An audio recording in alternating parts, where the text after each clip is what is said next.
Na. Hi everybody. Uh, Actually, the stream started a little earlier than we were planning, but I don't want to take too much. I don't want to take too much of Doc Iggy's time. So Doc Iggy Abayani is one of the spokespersons for alternative or other treatments for COVID-19. Kilala siya that he does a lot of talks about this, that he talks on different programs. He's been interviewed on different TV channels. He's been on different shows, on Zooms. He's addressed Congress about using alternative or other means for COVID-19. Now, what a lot of people don't know is that Dr. Iggy is has personal experience with that. So, with that, I will bring Doc Iggy into the stream. Hi. Hey, Doc. Hi, Good evening. Richard. Good evening. Ay, napanood ko yung Thank anong mo, you. Doc, yung yeah. How are we, Doc? Ang sagot which one? which one did you watch? The one on ANC. The one on Yesterday. ANC with Karen Davila. Oh, And medyo, not so controversial. ano lang, informative lang, di ba? Informative lang. Now, Doc, sabi nitong si Leia. Okay, so Doc, a lot of people are now pinag-usapan ng ivermectin as a use for COVID-19. Maraming mga information that's going around. Just for the viewers who are just tuning in, please follow the FB page and subscribe to the YouTube channel. Just click on the bell so that you get notifications when we're doing these live ones. And then please like and share. Now, just for feedback for people who are just coming in, to Doc Iggy. Doc Iggy is a medical doctor based in a hospital in Manila. And Doc Iggy is also our advisor sa low carb intermittent fasting group. And Doc Iggy also has a lot of experience with COVID-19 and yung pinag-uusapan ngayon itong ivermectin. So Doc, I'll go to you na a lot of people are not aware that you yourself got COVID. Okay. Hindi ko siya na-prove talaga na COVID.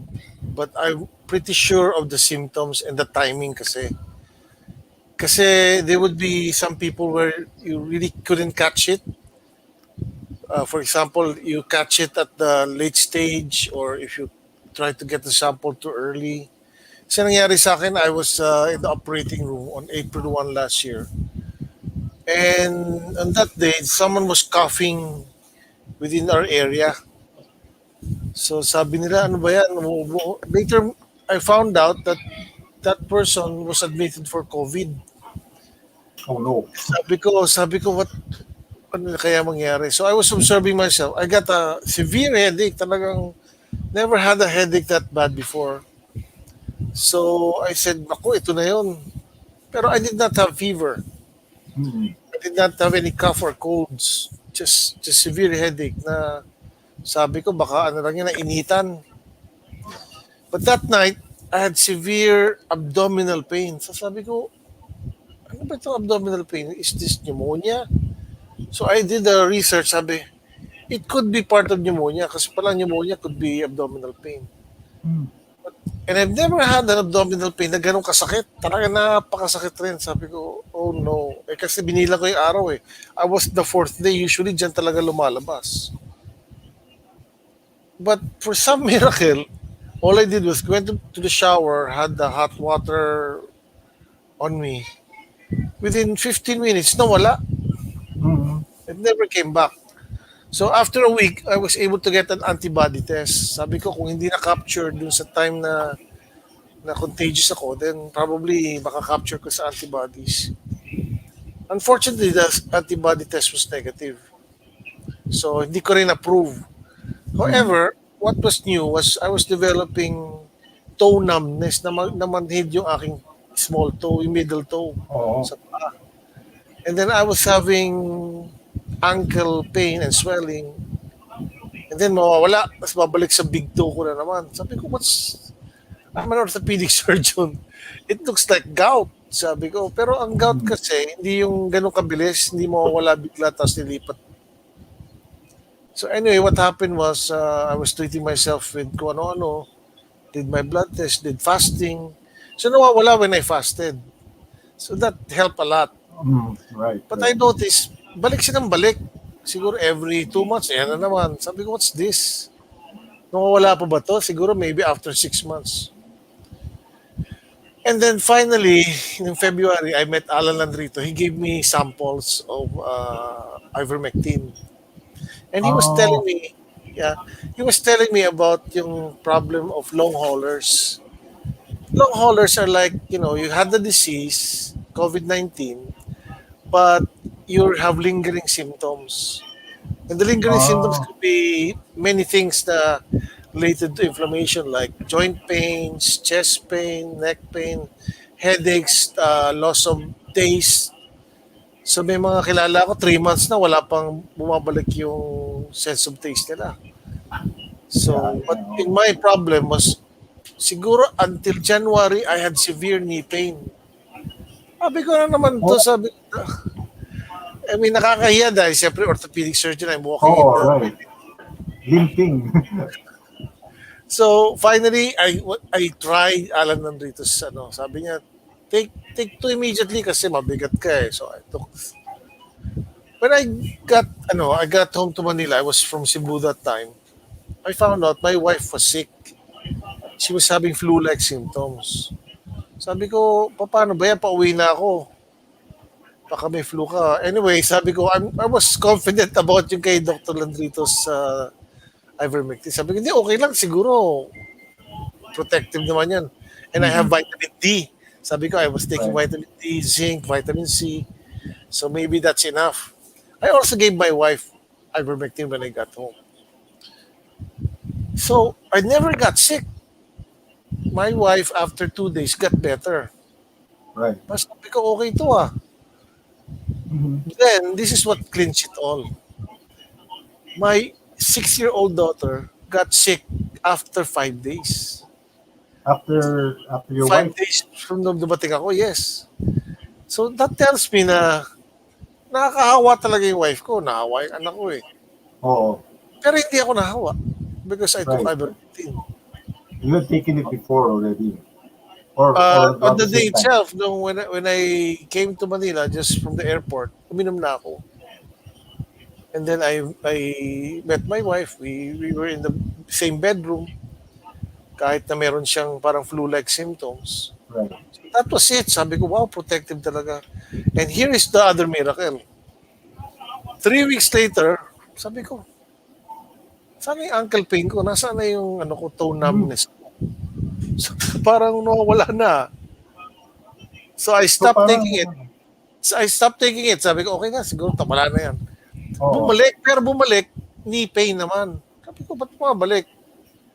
So I took it again for parang ginawa ko every 3 days. Yan, nawala na. And that was February. So it's already April. I never had any more joint pains. Sabi ko, I must be a wow. long hauler. And I've been taking it, the ivermectin, parang I've been taking it every 3 days until last week. So parang I'm already parang free of those symptoms. So you've been So taking one every 3 days. yes, So meron pala so itong sinasabi na long haulers. yes, so I stopped. Didn't stop taking until I was assured na wala na akong joint pains. Ah, okay, okay. And then yung nga improve ko that I did not get sick. Well, my old who were normally more resilient got sick. Samantalang ako, I'm Mm. 56. Ako pa yung hindi nagkaroon ng sakit. So that seems odd na hindi pa ako magkakasakit. I mean, katabi ko pa yung wife ko. I mean, we were. Right, right. So that's in doc. So when you first got yung your own symptoms na parang ano ka, when you just came from the hospital, that was like several months before. Yes, April pa yon. April pa last year. And I 2020. only got to take ivermectin in February. And that I see. triggered my idea kasi I read this study being done by a Yale doctor on long haulers. So it's still in the experimental stage. Hindi pa niya pinapublish, but he was already featured in one of the articles. I think that was in the what article was that? I forgot. Anyway, I'll try to remember later.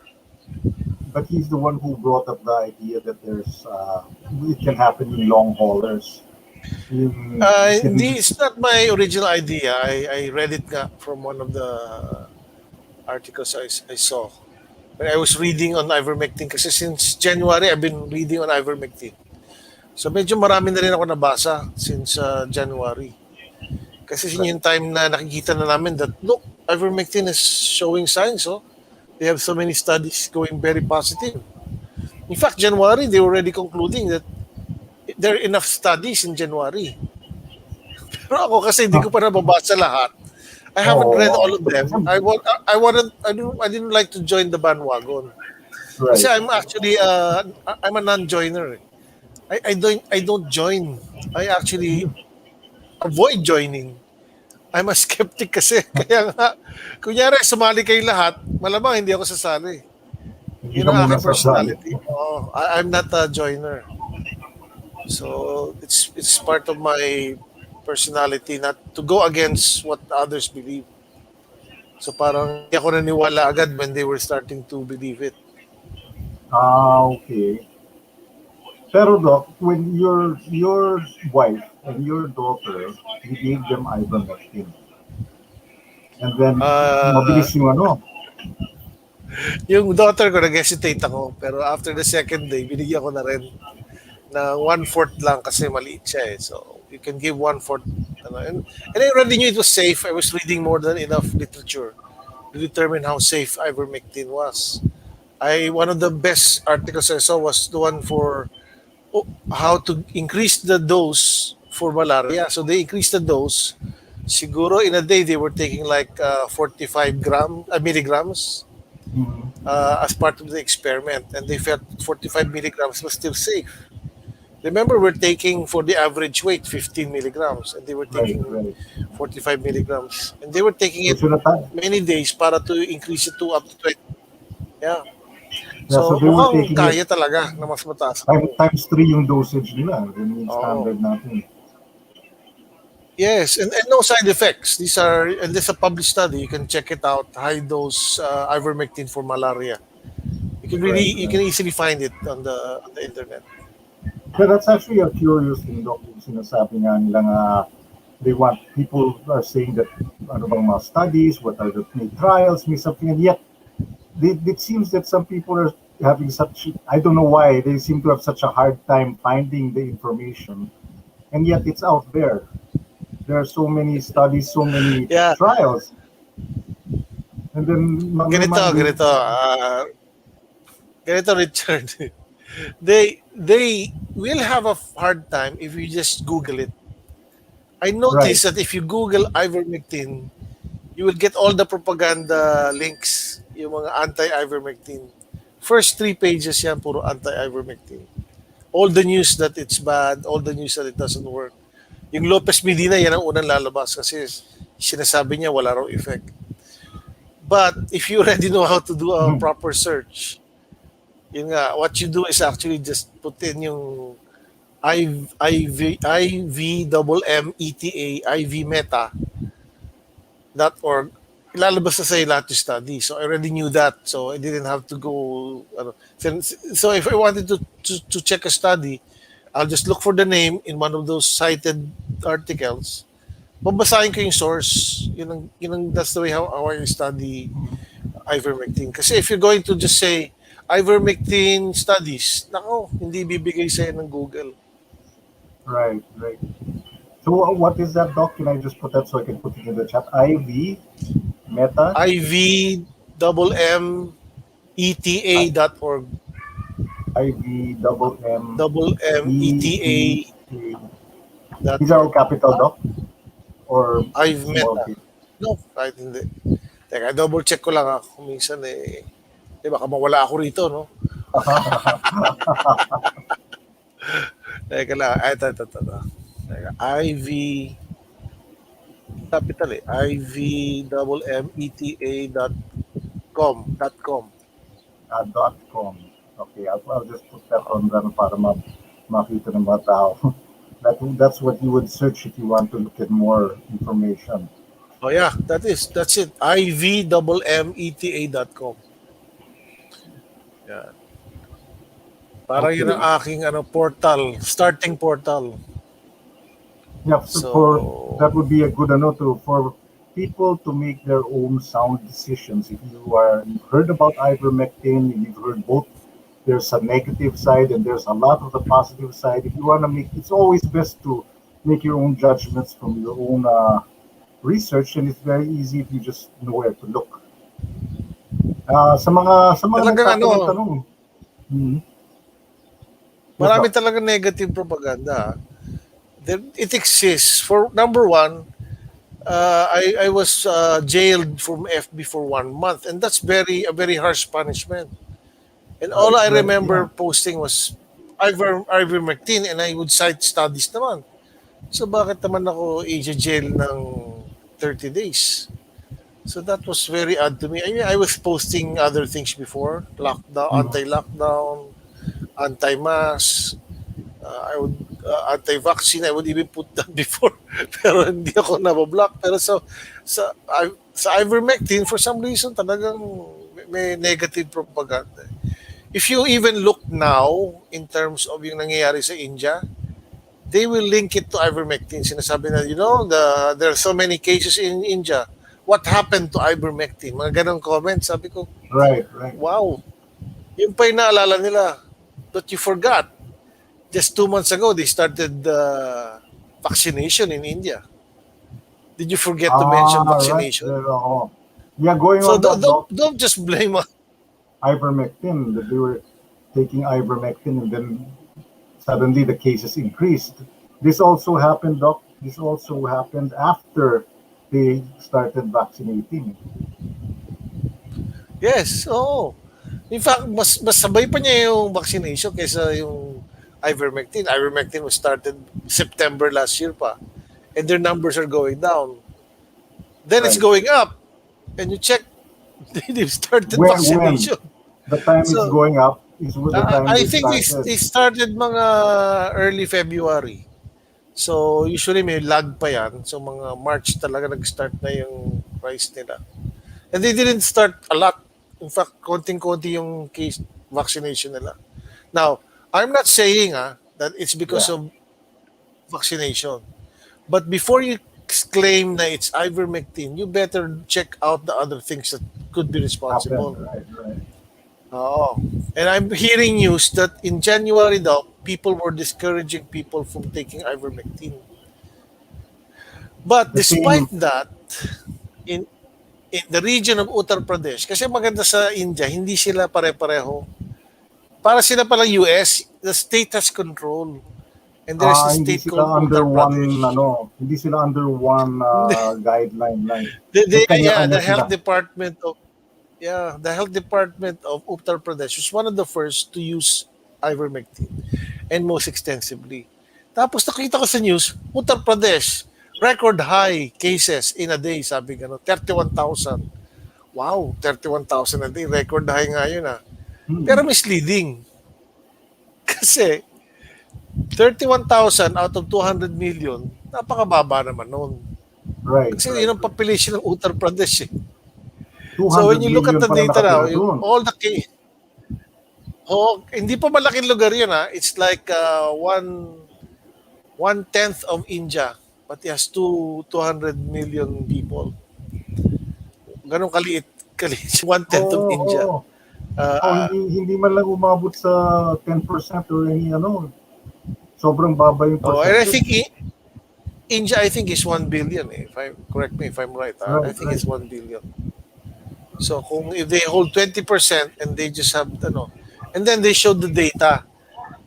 Number of people who have COVID cases in India per 100,000. For every 100,000, they had this number of cases. Kinompare sa UK.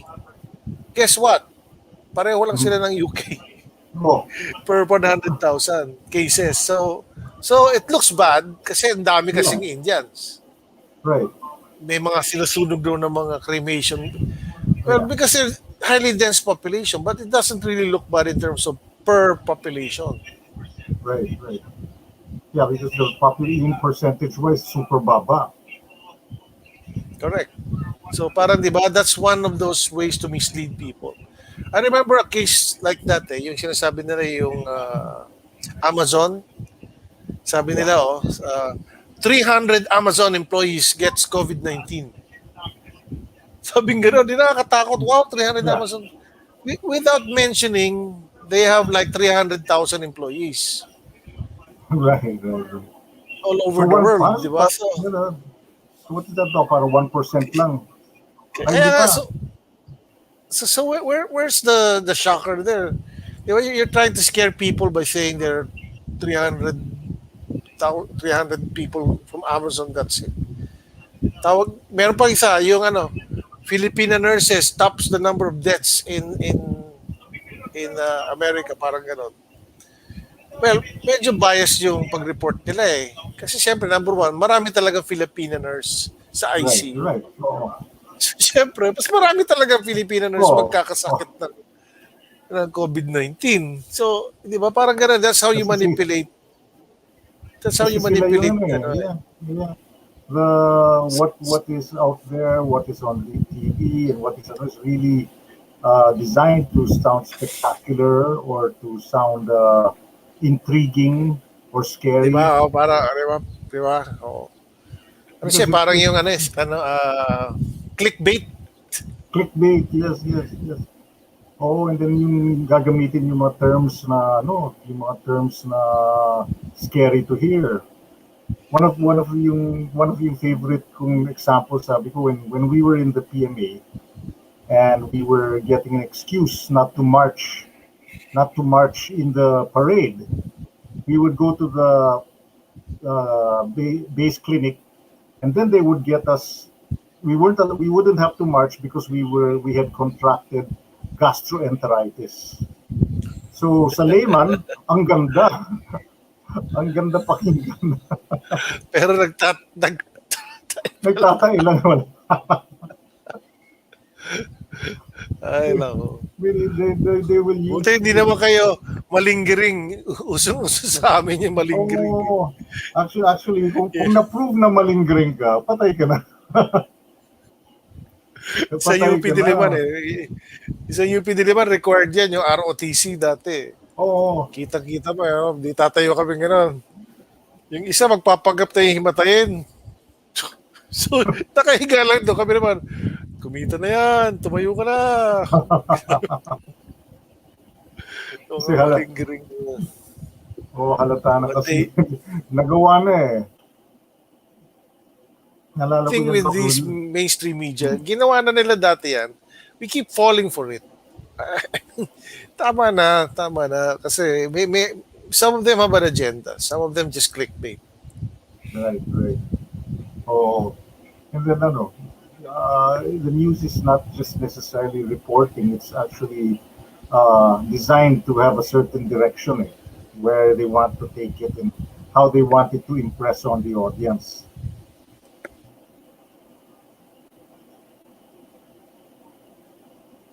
So anyway, we lost Doc Iggy for a while. So for those of you, may mga nagtatanong out there about where to buy. PM na lang where you could get, because there are some sources. Leia B. Evar, hello. Meron naman, may mga taping. Dumalaon, Olmedillo, hello. Leia B. Avar, watching from Jerusalem. Our guest is Doc Iggy, and somehow I don't know kung nag-low bat siya, so nawala si Doc Iggy. Doc Iggy Agbayani is one of the voices you hear about COVID and about ivermectin use. So Doc Iggy is one of the people who really talk to the authorities, about the value of using this ivermectin. What some people don't realize is Doc has actual family experience with COVID and how he treated it. So that's what we were discussing. For those who have just come in, welcome to the channel, the YouTube channel, and the Facebook page. Please like it, please share it, and if, Question. oh, may question. Pag nag-ivermectin ba, pag na-vaccine na, pwede bang mag-ivermectin? Yeah, yeah. Ano There's mo lang mamaya? yeah, actually may nag-chat yan. Somebody put that. Somebody put a question about that. I think I'll let if Doc can get back on, I'll let him answer that. Na may si Joe Fermin has asked about that na nagpa-vaccine na siya, and also si Chit Ramos, pwede rin ba ma-take yan kahit vaccinated na, as in not additional prevention. Si Joe Fermin said, nag-start ako uminom niya a week ago, then kahapon na vaccine ako, pwede ko pa ba yan ituloy? Magandang tanong niya. We'll let Doc answer that, although I've read up on some of that. I'd rather see Doc Iggy ang mag-comment if he can get back on. Ano kayong nangyari? Baka naubo ka, no? Nalobat? Yung signal. No, baka yung signal niya. Nag-falter. Or you could, intervention, talk about the clickbait. Yeah. Para maging din sa iba. How it appears to be. So I think si Doc is checking his computer. And, well, like that, yung binabanggit namin kanina yung sinasabi ni Doc, yung clickbait.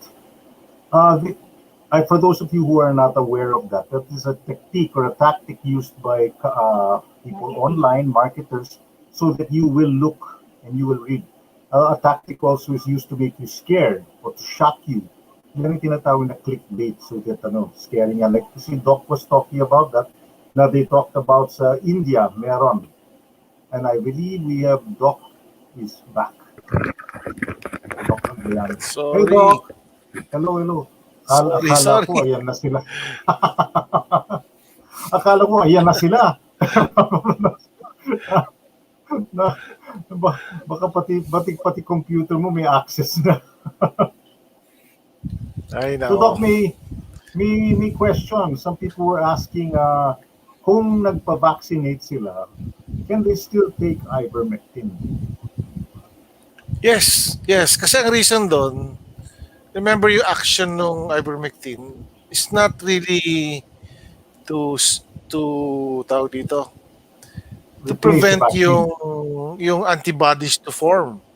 Kasi tanda mo, vaccination is to trigger your body to form antibodies. Yeah.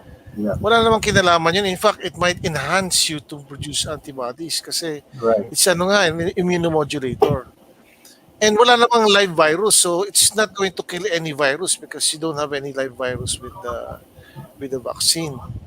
So Right. parang they're purely independent of each other. So you can have it any time or whichever. So with ivermectin, you can with the vaccine ivermectin sabay okay lang. Yes. In fact, nga, personally lang, this is not. I would not say this is purely science based, no. But just based on the function of ivermectin, it might be a good idea to use it lalo na after the injection because there have been cases kasi na bumababa yung immune response. That's why they say na, bakit nagkasakit si ganito? Nung na-vaccinate siya, Nagpa-vaccine bakit siya naman. nagkasakit? Kasi may observation kasi na bumababa yung immune response. Nababawasan raw yung mga T-cells. Yung T-cells parang yun magre-recognize ng vaccine eh. So Right. so it's not a bad idea to actually have something to protect you from getting severely sick or getting infected. Right. But So I don't recommend this yet, but I think seems to be a good theoretical it's a theory. It's a good theory to think about. right. Because Doc, siguro to end some of the confusion of some of the people out there who are so opposed to ivermectin, because ivermectin is not a replacement for vaccine. Because Not it's not intentionally. yeah. It is not a I would vaccine, prefer right? that they help. Yeah, but it's It's a prophylaxis, like a vaccine, and a treatment. Right, right, So parang ano pa nga siya, because when you're sick, you don't get vaccinated to treat your sickness. right, right. Ang Yeah, ivermectin, if you're sick, I'd give you a lot kasi it will right. likely help you. Oh, going to Kaya nga that, hindi Doc, naman siya no? replace. Yeah, it's not a replacement for the vaccine. It works as a different entity. I But think yung in yung terms of takot ng iba eh. yung function, well, ako matakot na kayo kung matakot kung natatakot kayo mawawala yung profit nyo. Kasi I only care about the patients. Right, right. People are Yeah. afraid na mawala yung profit eh. And So that's why that to me the is ano, really harmful. That kind of thinking is harmful. Ito, tanggalin niyo yan yung profit. Kasi we're not in the profit-taking business. We're not in this business. We're here in the business of helping the patients, helping the poor, getting our country back on track because everyone will get richer if our economy gets back on track. You right, want to take right, advantage exactly. kasi may mga ganun eh. They don't want their profits to lessen just because something is coming up. That actually gets me a little mad, yung concept Yep, yep. na parang it's like crab mentality, so to speak, but at the expense Exactly, exactly. of our lives and health, of our Oh, it's economy. Doc, sabi niya, no? Di ba, kasi before, for prophylaxis or yung for prevention, hindi ba yung ivermectin ginagamit yan every 2 weeks for those who are not leaving the house? Or every 3 weeks?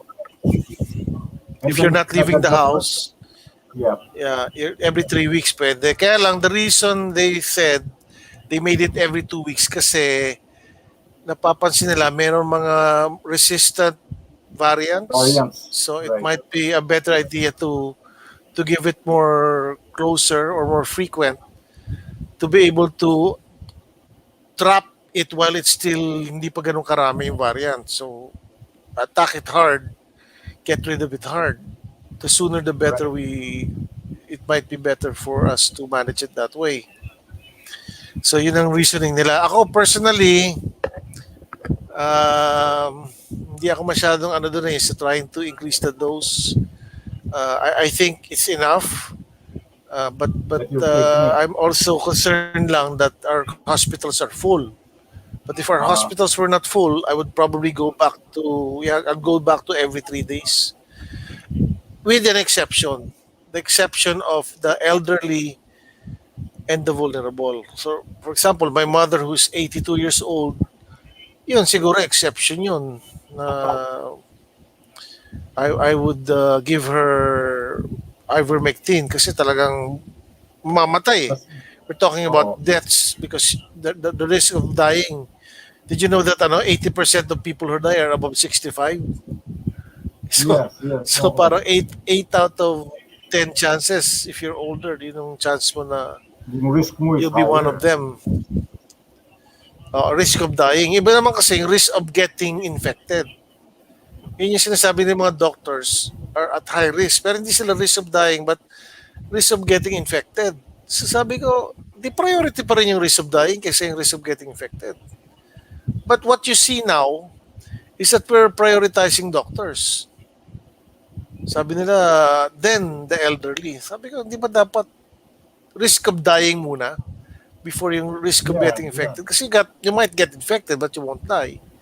I mean, it's not such a bad thing. You do get, kesa naman yung dying. Kasi sabi ko nga, sabi ni Iggy, meron kaming vaccination para sa rito. Sabi sa akin ng kaibigan ko. Sabi ko, no, no, no, no. If by chance you have an excess vaccine, give it to the elderly. Sabi ko, don't give it to me. Kasi although I am exposed, I've survived this year because I already know how to avoid it. But yung mga elderly, they can't get young. Right, Talagang right. There's napasok no, na sila no doon. So, choice eh. No choice. sabi ko, that is how it should be. May Ay, Doc, buhay pa can I ba go? parents mo, Richard? Yes, Doc. Awa ng Diyos. Buhay pa. Buhay pa, Buhay pa buhay. sila. Yung mom ko is nasa States. Yung dad Yeah, ko nasa kasi 'di ba, Philippines. let's say well, kasi kung isipin mo we have SCARS vaccines. hindi naman talaga mahirap talaga maghanap kasi ang hirap Hmm. dumating. So when you have Right, scarce right, right. vaccination, the strategy changes. Hindi katulad sa States, you have so much vaccination. Sige, fine. Halos sabay nga yung doctors and elderly sa Yeah, US. Eh. right, right. Halos sabay kasi dami naman nilang ano. Eh. Ngayon hindi. Sa Yung atin hindi ano ganun eh, nangyari. yung mom ko nga sa States, Doc, parang ano pa, inalok pa sa kanya. Na parang in-offer pa sa kanya, would you like to get some Oh. today? Kasi parang meron silang allotment na yung sa vaccine na they were being given. Kailangan Priority may... kasi sila. And wala, actually, Doc, wala siya Co-priority sa sila. They're ano. co-priority. Parang she wasn't on the... wala pa siya sa listahan. Pero may mga nag-no-show. May mga nakaschedule na hindi nagpakita. Oo. May mga So yung vaccine understanding ko, Doc, hesitant. so yung understanding ko, yung vaccine, parang naka-frozen yan. And then when they have to, they unfreeze it, hindi nila pwede i-freeze ulit. So they were offering it daw sa mga next in Yes. line o yung next na kasi Correct. because Yeah, masasayang. I think the way they do it actually is get people there in excess of the dose. Yung more people than doses kasi otherwise nga masasayang.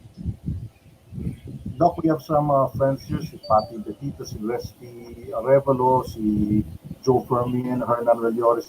Actually, so, si Pati was confirming that yung first-timer use of ivermectin, yung may nagpapayo na 2 consecutive days muna siya uminom, and then yung every other week na. Yes. Actually, yes. That's a good idea. Tawag ng loading dose. Kasi ang Loading napansin doses namin na. sa ivermectin,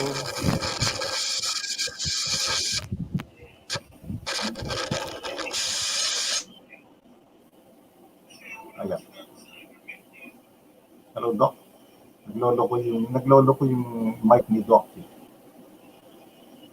Yan, nag-off muna yung mic ni Doc.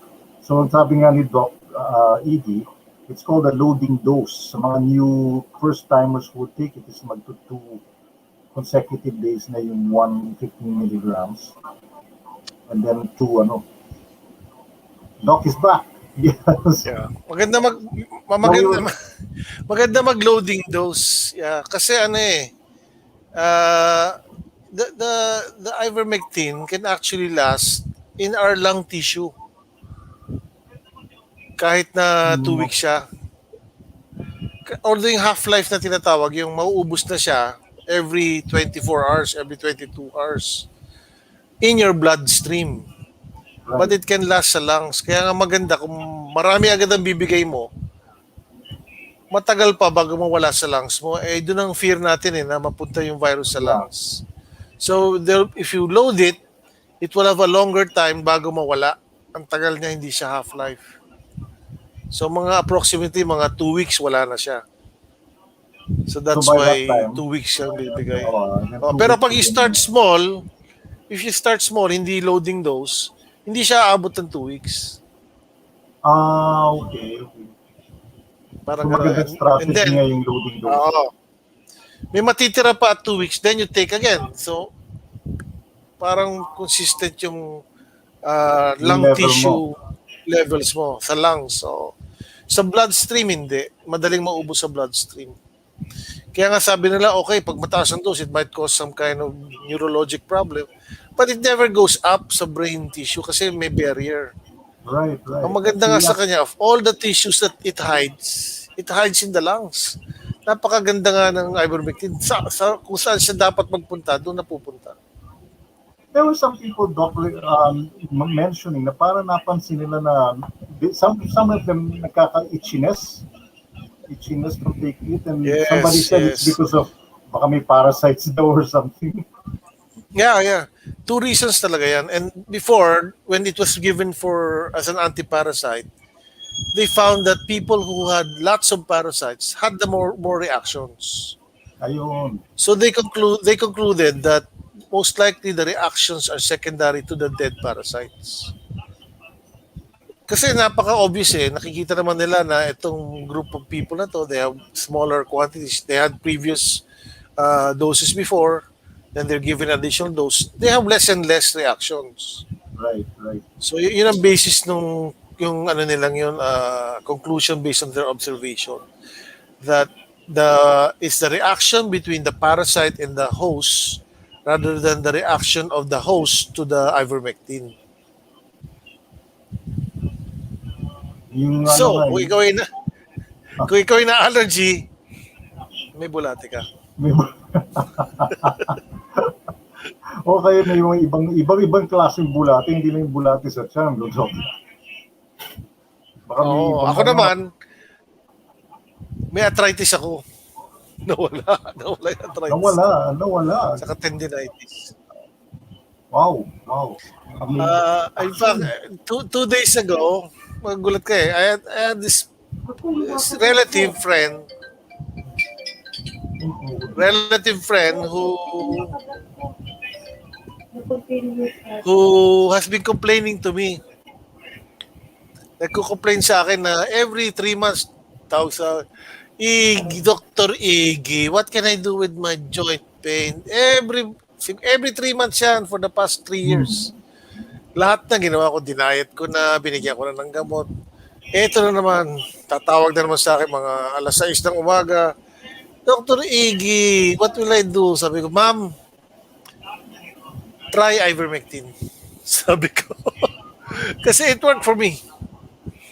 Then she texts me after 3 days. Doc, it's a miracle. Sabi ko, it's a miracle. Sabi ko, nawala yung kanyang joint pain. Sabi, wow. Wow. But is this a story I should tell people? Sabi ko, kasi makasabihin naman nila, I'm promoting it as an anti-arthritis drug. You know, I'm a scientist now. I know it's an anecdote. But, you know, anecdotes trigger ideas din eh na, you know, it worked for me, it worked for this patient na chronic arthritis na hindi ko magamot-gamot na ewan ko na kung ano nang gagawin ko ron. It worked. Actually, Doc, napansin nga ng ano, napansin. Kasi alam mo, ang inflammation is one of those mysteries in medicine eh. Right. Meron yung chronic inflammation, even allergy is an inflammation.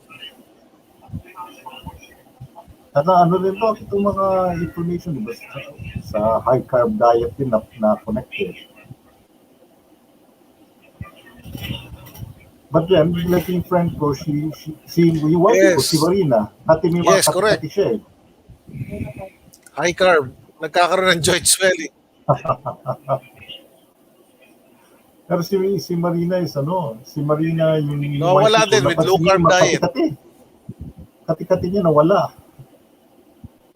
Meron siya mga itchy parts sa body na nawala dahil after using for a while eh. Pero nagkamali nga kami, Doc, because we started using Yeah. it before. When I tried using it before, ginamit ko lang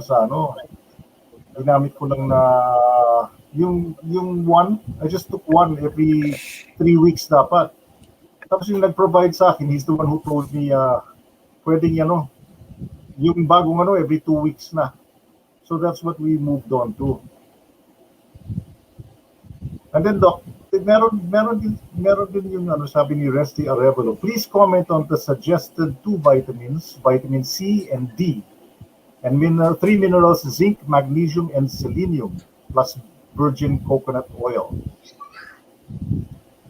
Yeah. Okay. I'm very familiar with vitamin D kasi I'm an orthopedic surgeon and we do manage osteoporosis. What I found out about vitamin D, hindi lang pala siya sa absorption of calcium. It's one of the best anti-respiratory problems. So if you have high vitamin D, you'll probably have less hospitalization time when you have good vitamin D. Yeah. So matagal na siyang kilala as a prevention ng yung mga respiratory diseases. Viral respiratory diseases. Matagal na-publish na yan sa New England Journal of Medicine. That's why it's one of the first thing na sabi na, try nga natin, may effect ba ito sa COVID? So mukhang may effect din, but not as strong as ivermectin. And then, I also found out about vitamin D that is also immune modulator. Na parang nakakontrol niya rin. If your vitamin D goes down, you will have a tendency to have allergies, to have other yung mga immune response problems. And this is what I found out pa. They link vitamin D, low vitamin D to type 1 diabetes. Type 1, Wow. yun yung nagkakaroon raw ng reaction, nagre-react raw yung katawan natin sa ating islet cells ng ating pancreas. Papatayin raw yung insulin producing. So why did that happen? May problema yung immune response. Inattack niya yung ating cells that produce insulin. So it's actually helps many diabetics. I actually give vitamin D to my diabetics. You'll be amazed that most diabetics have low vitamin D. I think it has Mm, something to do with yung metabolism nila. They metabolize sugars a lot and their livers are usually fatigued from the overeating of carbs. They consume their vitamin D a lot. So marami siyang use. Another one is for depression. So yan ang mga nakita nila about vitamin D. So I'm a vitamin D supporter. Now yung vitamin C, I've just been learning about it, but I've heard about yung high dose vitamin C being helpful for sepsis. Some of them make sense, and according to Dr. Landrito, who's done a lot of research on it, he believes in it. No, ako I need to do more research on it before I really do a comment. right, right. Now yung iba pa, magnesium, well, our diets are getting depleted of magnesium because of the way we farm. Magnesium is one of those crucial metabolic minerals that you need for proper metabolism. Eh. It helps to relax muscles. So if you have yung mga tense muscles, it's actually good to take magnesium or apply it over the skin kasi kung minsan mahirap ma-absorb ang magnesium. What else? Basically, though, yun ang pinakaalam ko, no? Vitamin D alone is such a big thing. Vitamin C, I take that. Magnesium, I Right. take that. Kaya napansin ko nga, So, Doc, nung mulang ano, more than 30 years na ako, whenever I'm around people who I feel are sick, I really take about 3,000 milligrams of vitamin C every day. Nagulat lang ako that a few years ago, the WHO uh, put out advice that pwede lang hanggang 500 lang.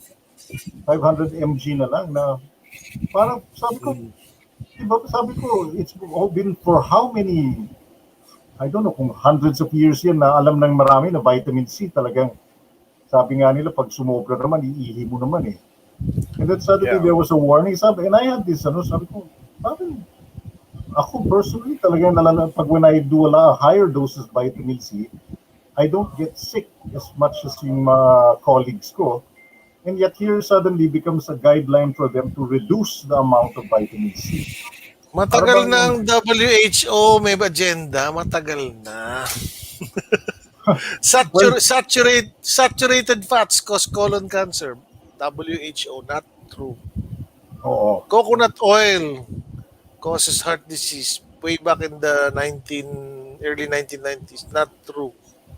Ano pa? Ano pa ang sasabihin? Ivermectin does not work for COVID-19. oo, Marami naman eh.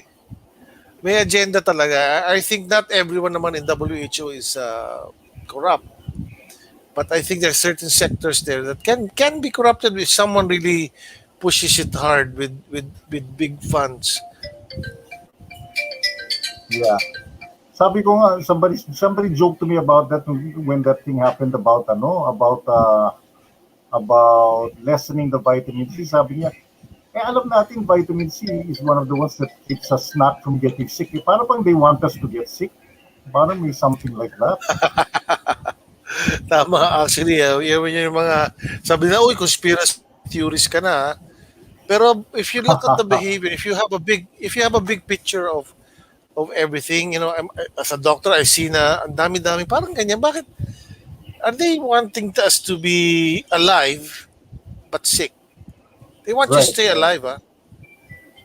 So sabi ko, bakit kaya ganun? Kasi it earns more money. Yung metformin na yan, for example. For a while talagang, that's a great drug. Nag-expire yung patent. Then suddenly all these bad news about metformin comes out. Tapos malalaman mo na lang, there's a new drug coming out That will Ano replace to replace? metformin, kaya naman pala sinisiraan. Sabi ko, ay nako, sabi ko, kumita na yan, alam ko na yan. I'm always wary about guidelines. If I haven't really done the literature search, I really do a literature search to verify kung is it enough for me to read guidelines? No more, hindi na. I really have to check and have my own experience as well.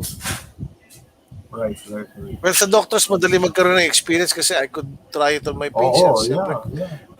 Siyempre, you're trying individuals will everything. have to try it on themselves, di ba? Kaya medyo meron kaming advantage nga lang. Ayan, salamat, Doc. Itong zinc din, Doc, di ba?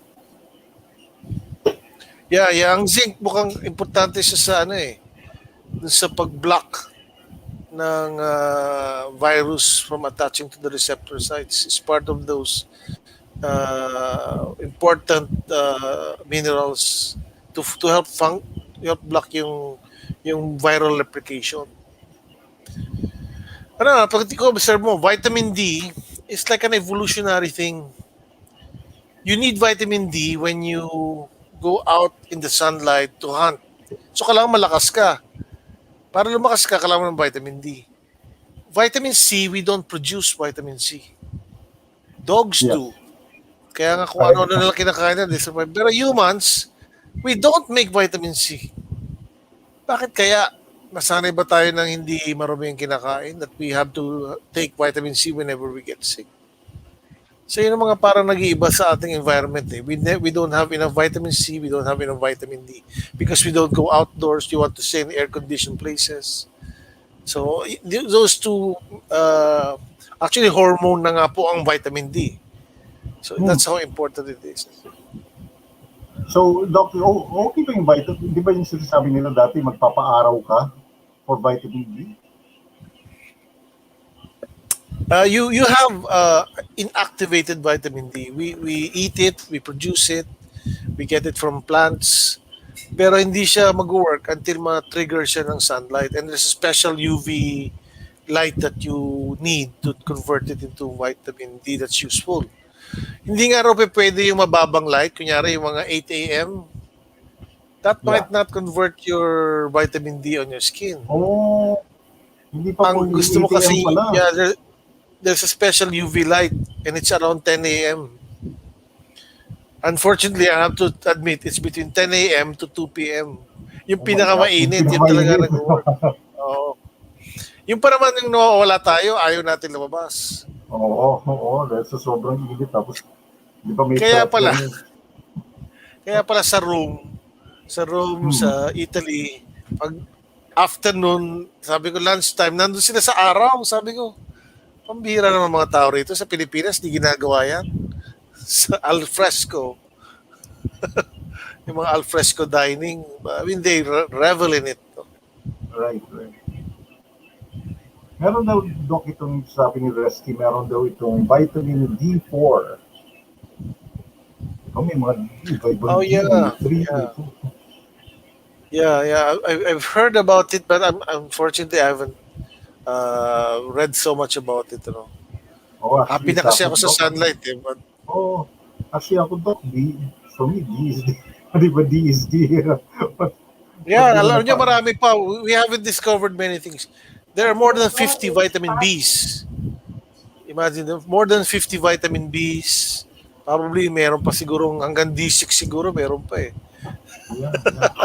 Amazing. There's so much natural out there na parang na medyo na chose, parang either neglected or chose to neglect. So to be natural, get out, get sunlight, get a little dirty, find a citrus fruit. Yung isa lang, find a citrus fruit. Kasi Ayan, vitamin C. May nagtanong na si Joe Fermin, sabi niya, ilang minutes kaya sa pag magpapaaraw? Well, ano yan eh, you can't really, you can't do it in one day. Kasi ibang tao gusto na, baka pwede once a week. Oo. Hindi kaya kasi may limit talaga yung balat. So you want to spread it out and they say, up to siguro 30 minutes maximum a day. 30 minutes. Oo, yan din ginagawa namin, Doc, 30 minutes. Eh yung Oh, eh so yung wifey ko nakukuha niya yung vitamin D niya kasi naglalaba eh. So, so nandun na rin siya ah, anyway, so double purpose na. naglalaba pero baka naman nakatakip lahat, nakabalot yung Ay ulo. hindi, nakasando para ma-absorb.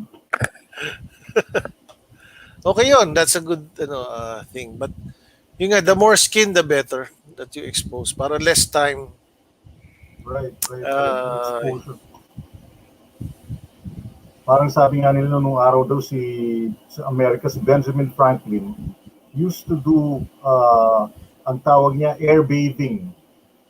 Na he would go on the balcony and bathe in the air.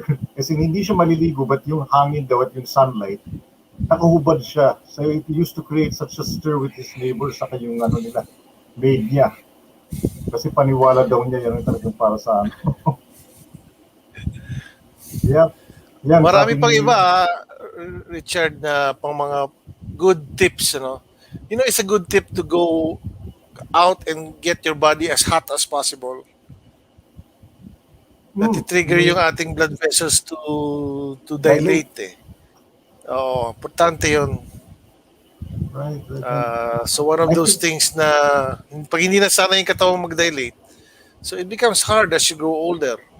So syempre, right. if you always go hot, then take a cold shower, do that every day, yung vessels mo nagdadilate, it Right. becomes more resilient. Okay. That's why nga sabi nga ni Doc, our entire body, including our immune system, including our brain, you have to give it some Stress, exposure to parang nga siya ano, stress yes, di stress, ba? para Oo. lumakas. Para bang nga sabi nila, kailangan you challenge your brain by doing mental games, you do more reading, you do so that yung utak mo, hindi spoon-fed lang na napapanood sa TV kung ano finifeed lang sa atin. We have to do our own challenges to problem solve para it makes your brain faster and stronger. Same as yung muscles by exercising, the body, everything opens up Yeah. na. And The exercise, yeah. finally, fasting. Yes, fasting is a way of giving your body stress, so mapipilitan siyang lumakas. So, para ma-stimulate yung hormones din.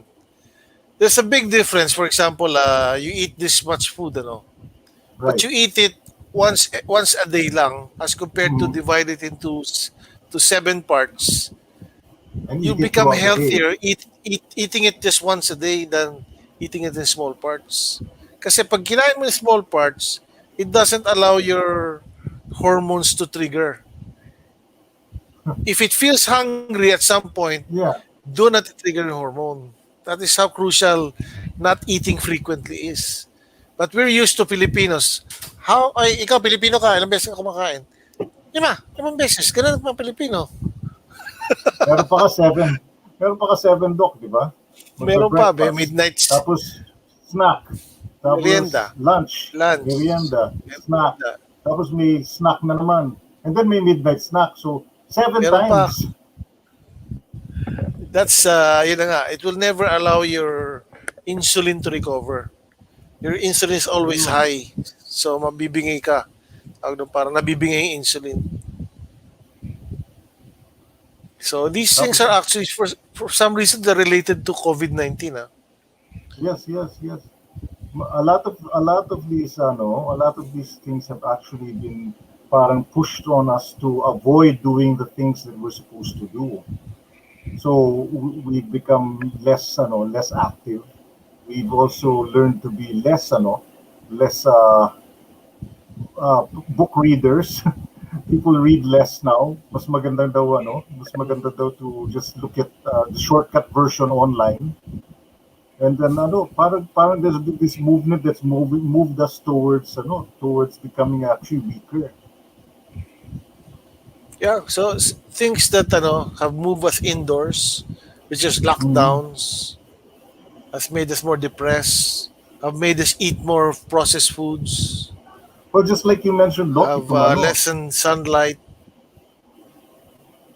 di ba you mentioned, Doc, yung ano, itong mga ano, yung sunlight nga, 10 a.m. ang magandang time, and yet that's the one that some people have said, wag 10 a.m., wag na by 10 a.m. So, parang may ano eh, parang may mga Kasi, kasi ano long raw, term